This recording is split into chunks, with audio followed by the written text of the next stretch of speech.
Everyone, আসসালামু আলাইকুম। আজকে আমার বাসায় দাওয়াত ছিল। আমার মামারা এসেছিলেন। আমার 3 মামা। এক মামা তো দেশের বাইরেই থাকেন। মামা, ছোট মামা অ্যান্ড বড় মামা সবাই এসছে। যে কাশফিয়া সবাইকে শরবত দিচ্ছে, আমিও দিলাম। আমি এটা আমার ছোট মামা।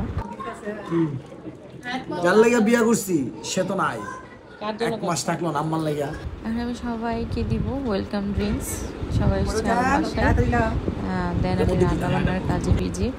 যে আমি এখানে গরুর মাংস ভুনা করে নিলাম। আমার রান্না অলমোস্ট কমপ্লিট হয়ে গেছিলো সবাই আসার আগেই। গরুর মাংস ভুনা শেষ করে আমি এখানে মুরগি দিয়ে রোস্ট করব। তার জন্য আমি সব কিছু ভেজে নিচ্ছি, মুরগিগুলো ভালোভাবে ভেজে নিচ্ছি। এখানে 3টা আস্ত মুরগি নিলাম। আস্ত মুরগিরও আমি রোস্ট করব, কারণ আমার 3জন বিয়ায় আছে, তাদের জন্য। দেন আমি ভালোভাবে রোস্টটা রান্না করে নিলাম। অলমোস্ট কমপ্লিট আমার রোস্ট ভালোভাবে কষিয়ে নিচ্ছি।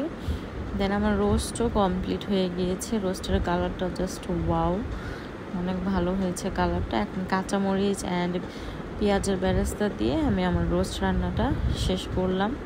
দেন আমি আবার একটা কড়াই নিলাম।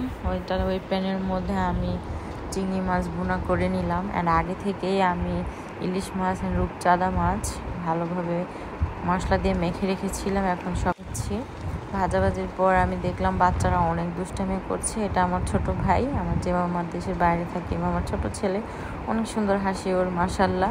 সবাই মিলে খুব দুষ্টামি করছিল।